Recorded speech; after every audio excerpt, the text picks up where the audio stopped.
This is the switcher train in Duluth, Georgia, Southern Railway Museum. They have a lot of our trains from Stone Park there, and you'll be amazed how many cars and trains and buses and transportation vehicles they have.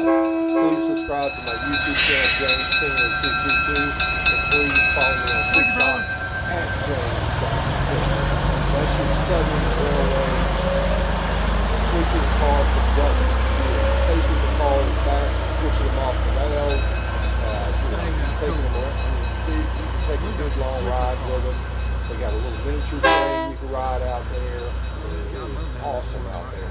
I'm sure you'll love it out there. It's real near here. And you can look it up on Southern Railway Museum in Duluth, Georgia. People don't know what that red car is. That is a rolling air caboose.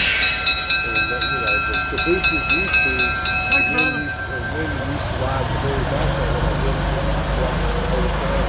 All we do is put the engine right on it. And that's him switching off track, going to another track.